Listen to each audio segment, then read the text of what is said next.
Naira notes for revenue payment. Ondo government moves to resolve crisis on oil spill compensation. Floats committee. Rescheduled governorship and Houses of Assembly elections threaten commencement of 2023 census. On the foreign scene, U.S. President Joe Biden unveils plan to raise revenue through higher taxation on rich citizens.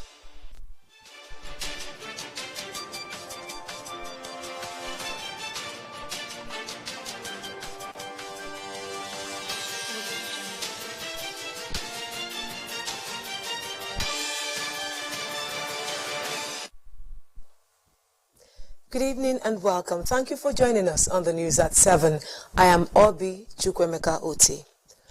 Ondo State Governor Arakunrin Oluwarotimi Akeredolu has directed that the State Internal Revenue Service, ODRS, should accept old 200, 500 and 1,000 Naira notes from the people in payment of their taxes.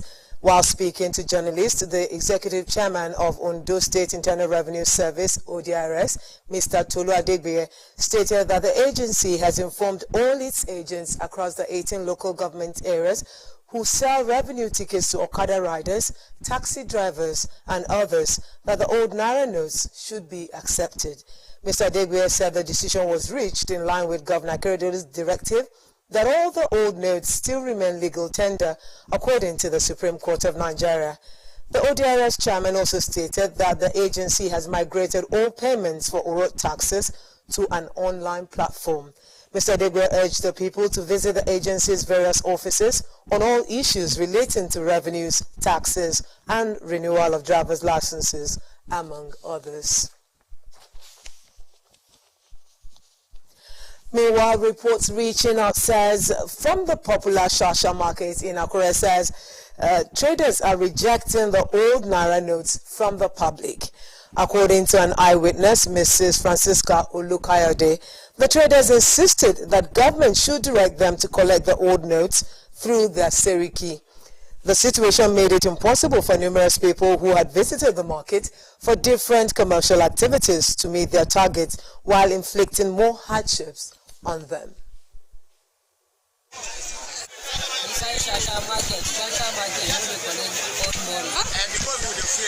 Okay, why? As they civil people, before they say may we collect it, later they say may we not collect. They come back to say may we collect it. They don't say may we not collect again. So if they need to collect, may them come to meet the Osrc and explain for him, so that Osrc will explain to him people. Say everybody now collect the money, so that before we started to collect it. Because we can't collect it, we go give back to reject it.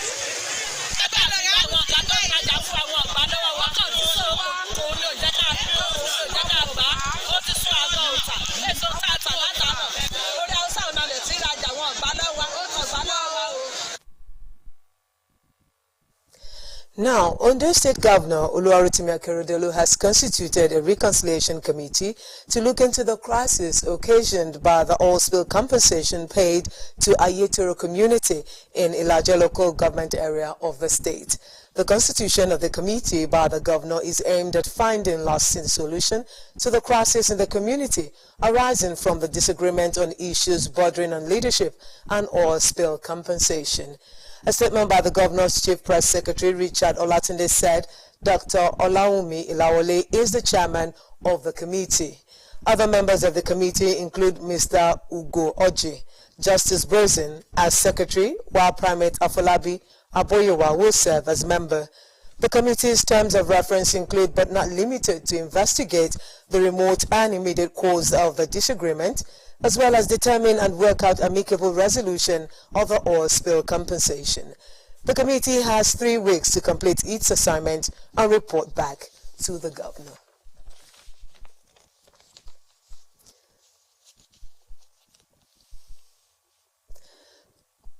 To electoral matter. A federal high court in Abuja's judgment mandating the Independent National Electoral Commission to allow 2 persons, Koforola Olusegun and Wilson Orwell, to vote with their temporary voter card has been described as a plus to Nigeria's growing democracy and a confidence booster that the court remains the last hope of the common man. Some legal practitioners and social commentators said the judgment could afford other individuals to seek redress in court if in similar scenario.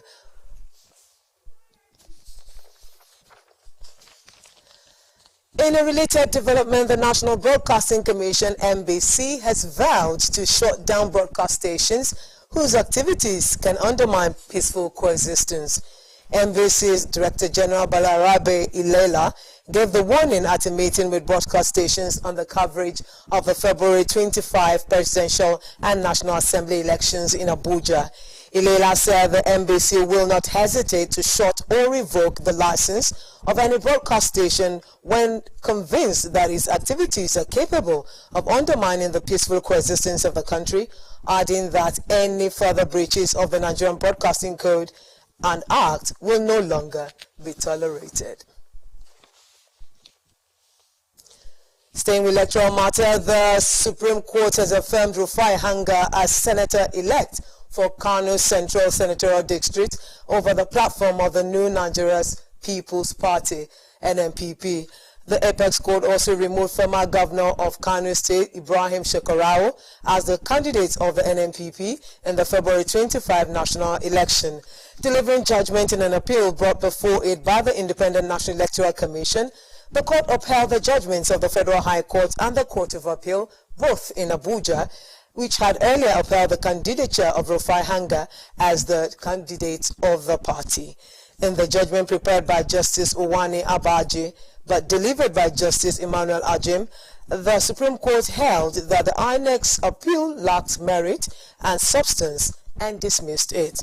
The Federal High Court and the Court of Appeal had in their previous judgment upheld Rufai Hanga as the senatorial candidate of the NNPP for Kano Central, following the withdrawal of Ibrahim Shekarau as a member of the party and senatorial candidate due to irreconcilable differences he allegedly had with the party. In another development, the commencement of the 2023 National Housing and Population Census, earlier slated for March 29, is likely to be affected by the postponement of the governorship and state assembly elections. This is according to the chairman of the National Population Commission, Mr. Nasser Kwara, who was speaking at a meeting with the resident representative of the United Nations Population Fund in Abuja. Although no specific date is fixed for the commencement of the exercise, Mr. Kwara said he will consult with President Muhammadu Buhari for a suitable date for the national census. On her part, the resident representative of the United Nations Population Fund, Ms. Ola Moela, pledged the support of UNFPA in ensuring the success of the exercise, while reiterating the significance of the exercise to the attainment of the Sustainable Development Goal. Moela explained that the conduct of a post-enumeration survey will also give credibility to the census. In support of the post-enumeration survey, the UNFPA also presented 16 high-capacity computers. You're watching the news at 7. We're going to commercial break. We'll be right back to serve you more stories. Stay with us. Peak protein breakfast gets me to a great day. How do I know? Because my daddy goes to his work feeling good and always with a smile. Mommy is always filled with confidence. My sister is always in tune.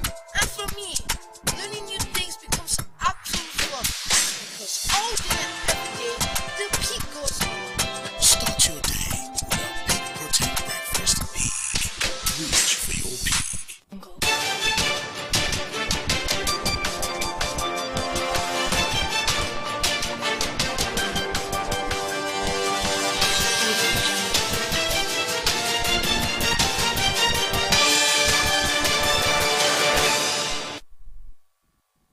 You're welcome back. You're watching the news at 7. You can also watch us live on our website, www.osrc.ng, or follow us on Facebook, OSRC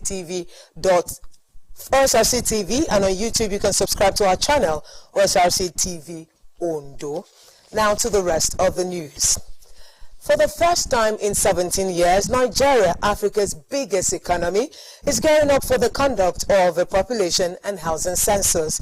Having held its last census in 2006, with the country's population at 140,431,790, development watchers have described the 2023 census, when conducted successfully, as one which will aid rapid development if properly utilized.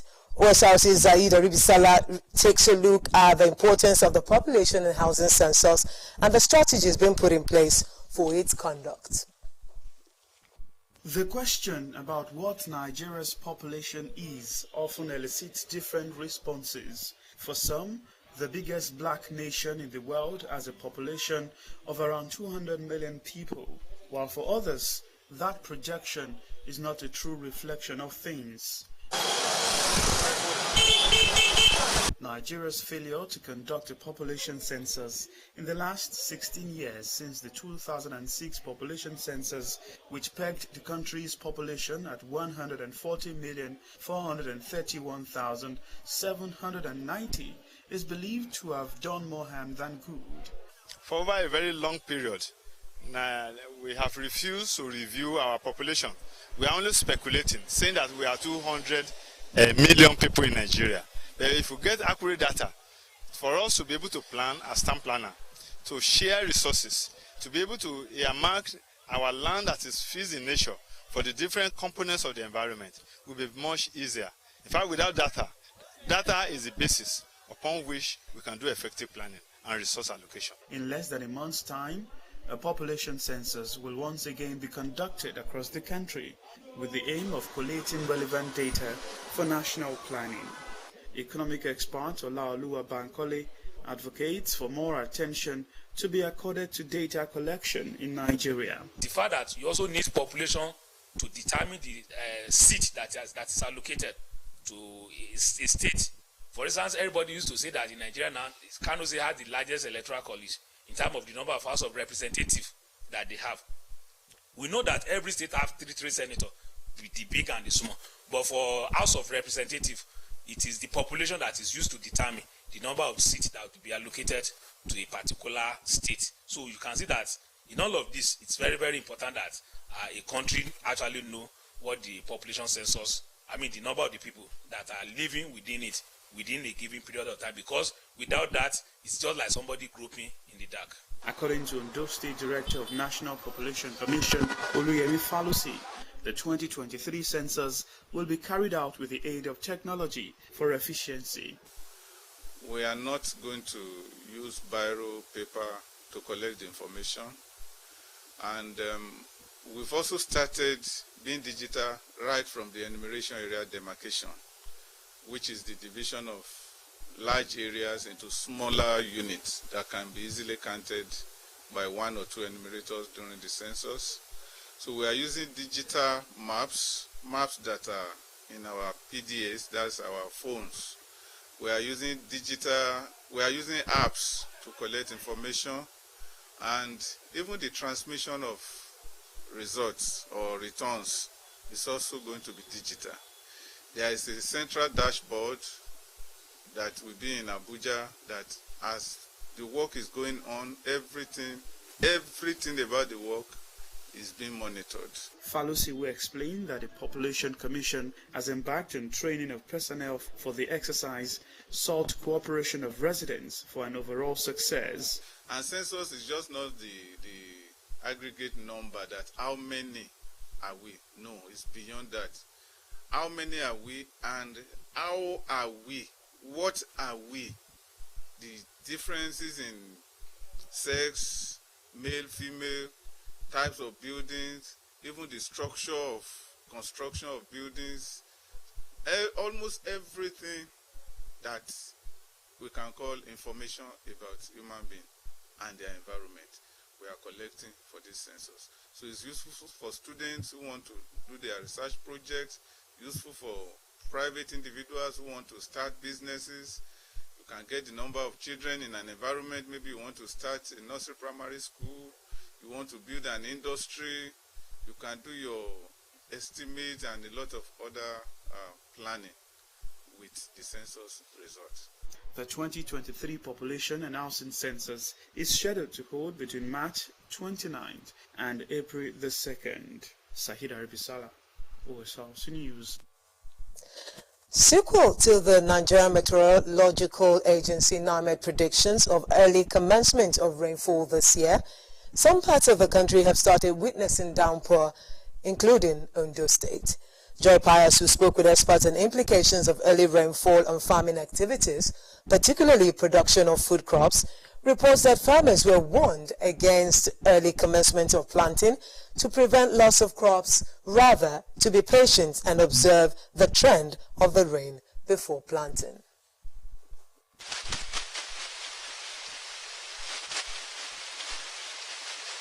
Rainy season in Nigeria usually starts from April to the end of October, depending on the zones. It is also a season of heightened agricultural activities by farmers. Rain is usually a benefit to crops and fields, and for farmers in Nigeria, it is when they are relieved of the stress of providing irrigation for their farmlands and crops manually. This year, in its annual seasonal climate prediction, the Nigerian Meteorological Agency (NIMET) announced the possibility of an early and heavy downpour. Some parts of the country, including Ondo State, have witnessed not less than 3 downpours. This, according to some farmers, is a good sign. While some experts in the agricultural sector said early planting of crops is a wise idea, others argued that such move is a risky one, as early downpour does not translate to continuous rain. The purpose of coming to the farm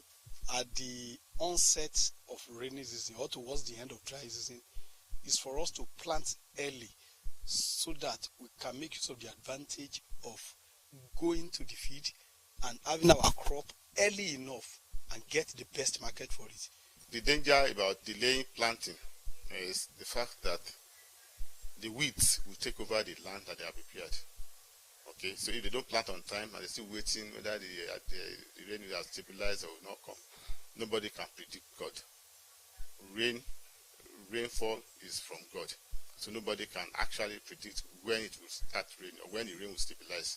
So if a farmer has prepared his land for farming since January, and now he has 1 or 2 rains, and he says he's still waiting for more rain, and that farmer may not be doing himself any good. What we normally will advise the farmers is to use this period to begin land preparation, clearing the farm and avoid bush burning. This is a time for the preparation of the land for whatever planting activities they will be involved in. They, however, want farmers to be selective of the crops to plant so as to prevent loss. I need the opinion that farmers who have prepared their land, rather than allowing weeds to take over their field, they should go ahead and plant. There are so many crops you can plant at this time. Vegetables are there. Vegetables for 3 weeks they are already on the table. Cassava, maize, and so on. At best, for a farmer now, if you are going to plant short season crops like melon, cucumber, watermelon too, and these are things that will normally not take too much moisture, so we can go into those ones for now. Dr. Oluleye Ayodeji from the Department of Meteorology, Federal University of Technology, Akure, noted the advantages and disadvantages of the current weather on planting, adding that rain pattern must be strictly followed. There is a change in temperature due to the climate change, and this will affect a lot of things, because by the time the temperature is changing, the rainfall pattern will also change. If the rainfall pattern is changing, then the food production, our food production still depends on the amount of rainfall that we receive. It means that if our rainfall is reduced, then the period of planting will also reduce, meaning that we have less food production. Rain they say has to be moderate in order to have a good harvest and to sustain the blessings of rain in food production. Deliberate efforts must be taken to ensure farmers are guided on ways to maneuver during this particular season. Joy Pius, Osrc News. Moving on to Lagos, where the State Commissioner for Health, Professor Akin Abayomi, says 32 patients have been discharged following Thursday's collision of a train and a staff bus in the Ikeja area of the state. Professor Abayomi said a total of 102 casualties were recorded. According to him, the number of fatalities still stands at 6, while 19 victims have been discharged from Lasuth, 5 from the State Accident and Emergency Center at Old Tollgate, and 8 from Orile Agege General Hospital. President Muhammadu Buhari has commiserated with the National Working Committee, NWC, of the All Progressives Congress, APC, following the passing of his National Welfare Secretary, Friday Nwosu. Buhari condoled with family members, friends and associates of the lawyer, who, according to him, served the party and country diligently, remarkably handling affairs of members with care, especially during the campaigns and elections. The president affirmed that the wisdom and maturity of the late National Welfare Secretary contributed to the successes of the party over the years. He noted that the departure of Nwosu left a vacuum in the leadership segment that caters for members and staff of the APC. President Buhari prayed that Nwosu's soul will find eternal rest and God's covering over his family. To security, the Borno State Police Command has confirmed the killing of 29 fishermen by Boko Haram terrorists in the state. The attack, which took place at Mugdolo village in the Gamborun Ngala area of the state, also left 9 other fishermen with crucial injuries. The State Police Public Relations Officer Sani Kamilu confirmed the report. It was reported earlier that dozens of the terrorists riding on motorcycles stormed the field, shooting sporadically while they surrounded the rest of the 29 victims at gunpoint after the 9 had escaped with injuries. Meanwhile, the United Nations has strongly condemned the reported ambush and brutal killing of more than 30 individuals in Mugdolo village in Ngala local government area in Borno State. In a statement, the UN, through its resident and humanitarian coordinator in Nigeria, Mr. Matthias Skamali, extended heartfelt condolences to the bereaved families and wished the injured who are recuperating a speedy recovery. The UN stated that the deeply shocking attack is another horrific reminder of the real threats of violence and insecurity that IDPs and other people affected by more than 13 years of non-international armed conflict in the region. The UN reminded all parties to the conflict to adhere to their obligations under international humanitarian and human rights law to protect civilians from harm. Now moving on to the foreign scene, the U.S. President Joe Biden has unveiled plans for government spending and higher taxes on the wealthy.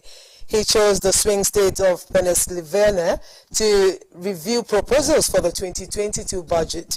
Many Republicans reject higher taxes, but Biden says he is willing to negotiate with the House Speaker. Odoya Sawyer reports. It is the largest budget ever for the U.S. military, but U.S. President Joe Biden says his $842 billion proposal for defense is badly needed. Let's be clear where I stand. I'll not allow the cuts, the needs of the intelligence community or our military that help keep us safe. Included in Biden's 2024 budget unveiled yesterday is $6 billion for Ukraine's fight against Russia and a wish list full of promises Biden made during his last presidential campaign. Money for universal child care, reducing prescription drug costs, and making college free for lower-income Americans, but it is just the first step. The budget has to get to the U.S. Congress. It approves all government spending, and there are plenty of lawmakers who say Biden's budget is dead on arrival. Biden's latest budget proposal does nothing but confirm what we already know. He is hopelessly powerless against the woke socialist left. The biggest issue is how to pay for government programs such as Social Security and Medicare, which provide income and health care for tens of millions of American seniors. I guarantee you, I will protect Social Security and Medicare without any change. Guaranteed. Biden's solution: tax the rich, slash tax cuts for wealthy Americans, championed by former President Donald Trump, and raised corporate taxes to 28%, while slapping a 25% minimum tax on the richest 1% of income earners. The White House says the proposed budget seeks to cut America's deficit by President Biden's budget in its current form has little chance of passing the Republican-controlled House of Representatives in Congress, but that is not Biden's only priority. He is also previewing his platform as a 2024 presidential candidate likely to run for re-election. Oduayo Sawyer, Osrc News. Staying with the U.S., Georgia's ruling party says it will withdraw a Russian-style draft law in the face of mass protests and widespread international criticisms. However, protests continued for a third day in Tbilisi as anger over the controversial law remained. Under the bill, non-government groups and media will be targeted if they take over 20% of funding from abroad.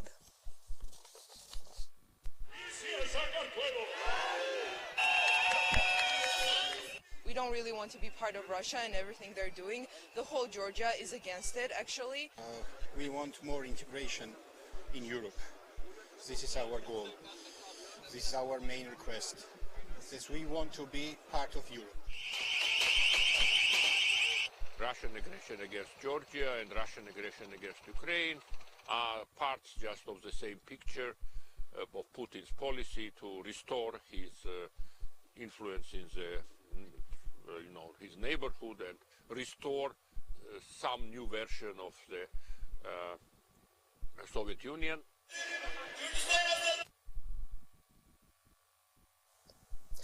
Talking sports now. Nigeria's Flying Eagles bounced back strongly in the losers' final of the Under-20 African Cup of Nations, beating the young Carthage Eagles of Tunisia with a resounding victory. The Nigerian side lost 0-1 in the semi-final to Gambia, and Senegal got the better of Tunisia in the semi-final of the tournament. Ibrahim Mohammed put Nigeria ahead halfway into the first half and ensured that they are in firm control of the game going into the second half. The victory over the North African country ensured that Nigeria's Flying Eagles finished third and claimed a bronze medal in the Under-20 African competition. That's it on the news at 7, but before we go, a quick look at the major stories. We told you that Ondo State Governor Oluwarotimi Akeredolu has directed the State Internal Revenue Service to collect old Naira notes as payment for their services. We also told you that following the crisis that erupted in Ayetoro community in Ilaje local government over oil spills compensation, the state government has constituted a reconciliation committee to look into the matter. And sequel to the postponement of governorship and houses of assembly election to the 18th of this month, the leadership of the National Population Commission has expressed concern that the development may affect the commencement date of this year's census. And from the foreign scene, the United Nations President Joe Biden has perfected arrangements to raise the country's revenue through higher taxation on the part of the rich, but there are concerns the budget is dead on arrival. And that concludes the news at 7. Thank you so much for your time. Good evening.